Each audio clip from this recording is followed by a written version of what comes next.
Ito hong Commission on Elections o COMELEC kinukonsidera ang e-registration sa Oktubre kasunod ng matagumpay na 10 araw na voters registration. May buong detalye dyan si Bombo Isa Cotoner. Kinukonsidera ng Commission on Elections ang pagpapatupad ng e-registration o online registration para sa susunod na voters registration period na isasagawa na sa Oktubre ng kasalukuyang taon kung sakaling may pagpaliban ng barangay at sangguniang kabataan elections.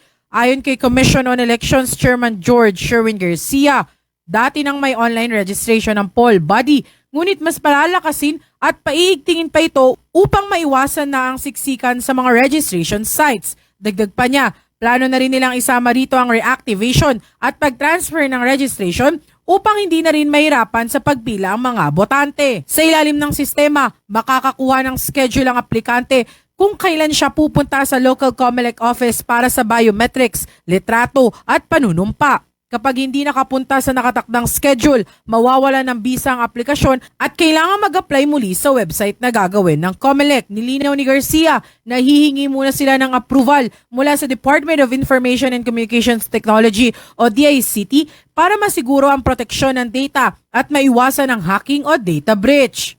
Sinabi ko, dapat meron na tayong online registration. Meron na po tayo naman dati na kaya lang siguro hindi na-highlight. Amin pong patitibayin yon, paiigtingin yung e-register natin. Pwede naman po, sabi ko sa kanila kanina, dapat pwede ng online registration. Tapos, pag nagpa-online ka, automatically, yung mismong system, magbibigay sa iyo ng date kung kailan ka pupunta sa local COMELEC para kuhanan ka ng biometrics. Ibig sabihin, hindi mo na kinakailangan pumila pa para ma-submit yung form. Pwede mo na i-submit yung form mo dyan sa ating pong online, sa ating pong platform, at pagkatapos bibigyan ka ng schedule ng mismong system kung kailan ka pupunta sa local COMELEC upang doon mo panumpaan yung application mo. Opo, almost sure na po ako na ito po ipapatupad natin, yung e-register, online application for registration. Samantala, itinuturing ni Garcia na pinakamatagumpay sa kasaysayan ng poll body ang katatapos lamang na 10 araw na nationwide registration para sa 2025 barangay at sangguniang kabataan elections, kung saan umabot sa 2,727,643 ang kabuuang aplikante, malayo sa target ng komisyon na 1.5 million.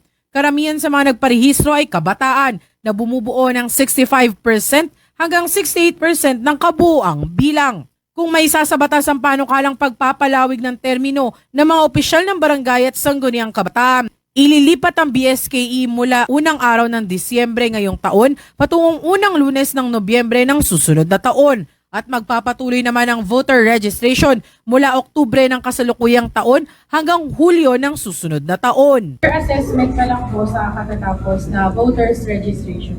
Almost more or less 2.8 million ang lahat ng mga pumunta sa mga registration site natin, yung mga nagparehistro. 65 to 67% nito ay mga kabataan. Hindi po talaga namin mawari kadahilanan bakit gano'n na lang ang init ng ating mga kababayan, lalo ng mga kabataan. Assessment overall, napaka-generally peaceful po yung ating registration. Napakamatagumpay po ito. Again, inuulit natin, ito po ang pinakamatagumpay na registration sa kasaysayan ng buong komisyon, sa kasaysayan ng ating registration, sa kasaysayan ng ating eleksyon. Nakakatuwa, 10 araw, almost 2.8 million ang nagparehistro. And therefore, yan po ay halos 2 taon na registration namin kung tutuusin. Yung 2.7 million na lampasan pa yung registration namin na ginawa noong nakaraang taon. Mula sa lungsod ng Maynila, ito si Bombo Isa Cotoner and this is Bombo Radio Philippines, the #1 and most trusted source of news and information. Basta Radio, Bombo! For the most trusted source of news and information, visit our website at www.bomboradio.com. Follow us on Bombo Radio mobile app, Facebook, YouTube, TikTok, and X, formerly Twitter. Like, share, and stay connected. Anytime, anywhere.